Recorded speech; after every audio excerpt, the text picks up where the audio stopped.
అనే విషయాల మీద ఇవాళ చర్చిద్దాం. ఇవాళ చర్చలో పాల్గొనడానికి తెలుగుదేశం పార్టీ వరిష్ఠ నాయకులు శాసనసభ్యులు శ్రీ రేవూరి ప్రకాష్ రెడ్డి, తెలంగాణ ప్రాంత ఉద్యోగుల సంఘం అధ్యక్షులు జేఏసీ ప్రతినిధి శ్రీ సి విఠల్, విద్యా వ్యవహారాల విశ్లేషకులు శ్రీ లలిత్ కుమార్ గారు మనతో ఉన్నారు. ప్రకాష్ రెడ్డి గారు, మీరు వాళ్ళ మధ్యాహ్నం ఇంటర్మీడియట్ బోర్డుకు వెళ్లారు, కార్యదర్శిని కలిశారు. మీకున్నటువంటి అనుమానాలు ఏమిటి? సార్, వాస్తవంగా ఈ పరిస్థితి రావద్దు. ఎందుకంటే విద్యా వ్యవస్థలో రాజకీయాలకు అతీతంగా, అన్నిటికీ అతీతంగా విద్యా వ్యవస్థని ముందుకు పోవాల్సిన అవసరం ఉన్నది. ముఖ్యంగా విద్యా వ్యవస్థలకు సంబంధించిన వ్యక్తులు, లెక్చరర్స్ కావచ్చు, ప్రొఫెసర్స్ కావచ్చు, ఎవరన్నా కానీ విద్యార్థుల యొక్క భవిష్యత్తు దృష్టిలో పెట్టుకుని వాళ్ళు ప్రవర్తించవలసిన అవసరం ఉన్నది. కానీ చాలా సర్ప్రైజ్ థింగ్ ఏంటంటే, రాజమండ్రికి సంబంధించిన ఆర్జేడీ లలిత్ కుమార్ గారు కేసీఆర్ కు, అదేవిధంగా ఇతర కాలేజెస్ యొక్క ప్రిన్సిపాల్స్ కు ఒక లెటర్ రాయడం జరిగింది. ఏంటంటే, రేపు 2010 కు సంబంధించిన ఇంటర్మీడియట్ ఎగ్జామ్స్ కి ఇట్లాగన్నీ వస్తున్నాయి. మీరు అక్కడ విద్యార్థులను తెలంగాణ ఉద్యమంలో భాగస్వామ్యం చేస్తున్నారు. ఒక రకంగా వాళ్ళ జీవితాలతో మీరు ఆడుకుంటున్నారు. రేపు వాళ్ళ భవిష్యత్తును మీరు ఇబ్బందికరమైన పరిస్థితిలో పడేస్తున్నారు అనుకుంటే, ఏ విధంగా ఇబ్బందికరమైన పరిస్థితిలో పడుతున్నారు అని అంటే, రేపు వరంగల్, ఆదిలాబాద్, కరీంనగర్, హైదరాబాద్, నిజామాబాద్ కు సంబంధించిన పేపర్స్ అన్ని మా ప్రాంతానికి వస్తున్నాయి. మా ప్రాంతానికి వచ్చినప్పుడు మా దగ్గర ఏదైతే స్పాట్ వాల్యుయేషన్ చేసే లెక్చరర్స్ ఉన్నారో వాళ్ళని ఫెయిల్ చేయడం జరుగుతుంది అని చెప్పి ఒక స్పష్టమైన లెటర్ రాసిన తర్వాత, నిజంగా మాకు అంతకుముందు మేము కూడా అనుకోలే ఇటువంటి పరిస్థితులు ఉత్పన్నమవుతాయా.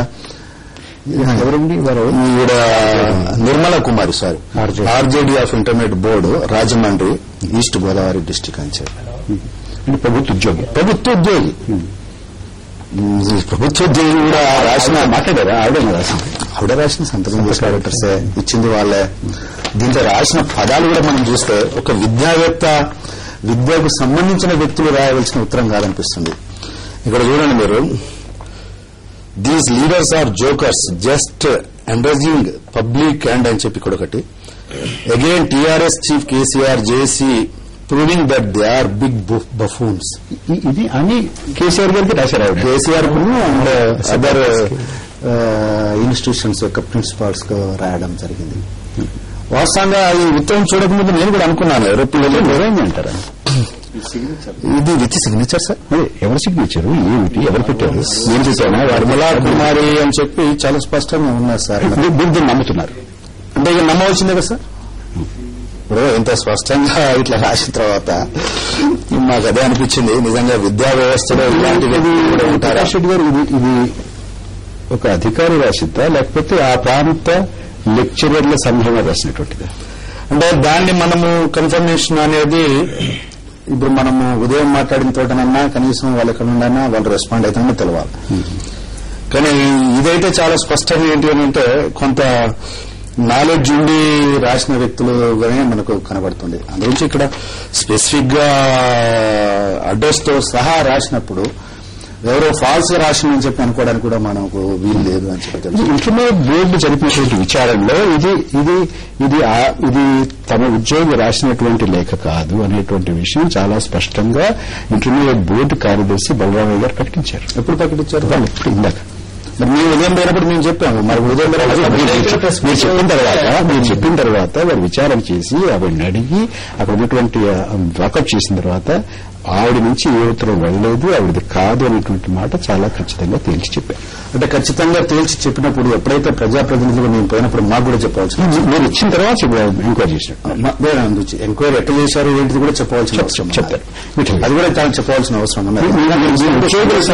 జరగద్దని మేము కోరుకుంటున్నాం. కానీ ఇది కాదు అని తేలితే ఒకవేళ తేలింది అనుకుందాం, తేలింది అని అన్నప్పుడు నిజంగా మేము కూడా అప్రిషియేట్ చేస్తాం. వేరే మనకు దీంట్లో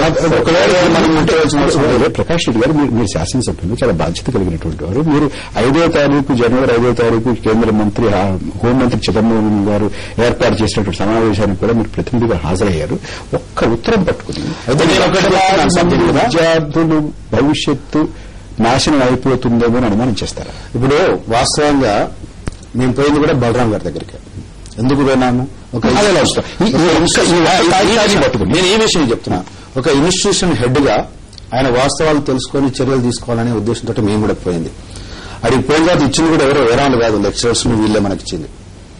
ఇచ్చిన తర్వాత వాళ్ళు పూర్తి స్థాయిలో ఒక బలరాం గారు ఏదో నోటి మాటగా ఆవిడని అడిగి ఎంక్వైరీ చేసేదానికన్నా ఇది పూర్తి స్థాయిలో ఎంక్వైరీ చేయాల్సిన అవసరం కదా. నేను అడిగింది ఏంటంటే ఈ ఒక్క కాగితాన్ని పట్టుకుని మీరు మొత్తం విద్యా వ్యవస్థ మీద ఒక అనుమానాన్ని వ్యక్తం చేయడం సమంజసం. ఇట్లా అడుగుతున్నా. నేననేది విద్యా వ్యవస్థ మీద అనుమానం అని చెప్పి నేను అనలే. నేను అందరించి ఏమన్నాను, విద్యా వ్యవస్థలో ఉన్న ఇలాంటి బాధ్యత గల ఒక వ్యక్తి ఈ విధంగా రాష్ట్రం వల్లనే అనుమానాలు వస్తున్నాయి అని చెప్పి అడిగాను. విద్యాధిపతిక ఒక క్షణం మనకి భారతీయ జనతా పార్టీ నాయకులు కేంద్ర మాజీ మంత్రి శ్రీ విద్యాసాగర్ రావు గారు మనతో ఫోన్ లైన్ లో మాట్లాడడానికి అందుబాటులోకి వచ్చారు. విద్యాసాగర్ రావు గారు నమస్కారం అండి. మనతో ప్రత్యక్ష ప్రసారం గారు మాట్లాడాలని వచ్చారు. విద్యాసాగర్ రావు గారు నమస్కారం. నమస్కారం. విద్యాసాగర్ వాళ్ళు ఇక్కడ రేవు ప్రకాష్ రెడ్డి గారు ఉన్నారు, తర్వాత మన సి విఠల్ గారు ఉన్నారు, తెలంగాణ ఉద్యోగుల సంఘం అధ్యక్షులు జేఏసీ ప్రతినిధి ఇక్కడ ఉన్నారు, అలాగే లలిత్ కుమార్ గారు కూడా ఉన్నారు. ఇవాళ మీరందరూ ఒక ప్రతినిధి వర్గంగా ఇంటర్మీడియట్ బోర్డు కార్యదర్శిని కలిశారు. ఏ ప్రాంతంలో ఉన్నటువంటి విద్యార్థుల పేపర్లు ఆ ప్రాంత అధ్యాపకులే దిద్దాలి అనేటువంటి విజ్ఞప్తితో కలిశారు. ఇది ఏంటి అంటే విద్యార్థుల భవిష్యత్తు మరొక ప్రాంతంలో ఉన్నటువంటి అధ్యాపకులు ఉపాధ్యాయులు నాశనం చేస్తారు అనేటువంటి బలమైన అనుమానం మీకుందా? ఇప్పుడు ప్రభాకర్ గారు, ఇటువంటి పరిస్థితి రావడము చాలా దురదృష్టకరం. మేము ఇవాళ రిప్రజెంట్ చేసేటువంటి స్థాయికి పోవాల్సి వచ్చిందనేది నేను అసలు బలరాం దగ్గరికి పోయి నేను అనుకున్నాను. ఎందుకంటే నేను ఇక్కడికి రావాల్సినటువంటి పరిస్థితి పడిందా అని. అయితే ఇందులో ఒకటి ఉంది, పేరెంట్స్లలో ఇప్పుడున్నటువంటి భావోద్వేగాలు కానివ్వండి, ఈ గతంలో కొన్ని రోజుల మాసాల నుంచి నడుస్తున్నటువంటి ఆంధ్ర తెలంగాణ అనేటువంటి అయితే వైషమ్యాలు ఇవన్నీ ఉన్నాయిలే, దీనివల్ల ప్రధానంగా పిల్లలకు ఒక అభద్రతా భావాన్ని, అదేవిధంగా పేరెంట్స్ కూడా ఒక నమ్మకం లేని పరిస్థితి నాడు ఏర్పడ్డది. తర్వాత ఒక లెటర్ చూస్తాను, అక్కడ నాకు అప్పుడు లెటర్ చూపించినారు, నాకు తెలియదు కానీ ఆ లెటర్ కూడా చూస్తాం. మీ పిల్లలు వాళ్ళ పేపర్లు వస్తాయి కదా, దిద్దేటప్పుడు వీళ్ళందరి భరతం పడతామన్నటువంటి పద్ధతులు ఉన్నాయి. అటువంటి కొన్ని రావచ్చు, కొన్ని నిజమైనవి కావచ్చు, లేక ఆకర్షణమైన లెటర్స్ కావచ్చు, ఏదైనా కానివ్వండి. అదొక ఆస్పెక్ట్. అది దానిపైన పర్ఫెక్ట్ గా ఎంక్వైరీ చేయాలి, అదేదో నిర్ణయం తీసుకోవాలి. కానీ జనరల్ గా ఇప్పుడున్నటువంటి వాతావరణంలో ఈ జంబ్లింగ్ అనేది, ఇక్కడ పేపర్లు అక్కడ పేపర్లు ఇక్కడ అనేది, ఈ ఉభయ ప్రాంతాలు, రెండు ప్రాంతాలకు సంబంధించినటువంటి విద్యార్థులకే ఈనాడు ఒక బాధాకరంగా ఉంది. అసలు ఎగ్జామినేషన్ రాయబోయే ముందే అయ్యో మా పేపర్లు ఎవరు కరెక్ట్ చేస్తారో, మేము పాస్ అవుతామా లేవా అనేది. రెండవది, ఈ ఇంగ్లీష్ పేపర్ కు 35 మార్క్స్ అని, హిందీ పేపర్ అయితే దానికి 20 మార్క్స్ పాస్ మార్క్స్ అని పెట్టినారు. అది ఎందుకు నాకు అర్థం కాదు లాజిక్ అది. మరి ఇక్కడ దానికి ఏ ప్రాంతంలో ఆ ప్రాంతంలో విద్యార్థి నాకు సంబంధం లేదనుకున్నా, అది వేరే విషయం.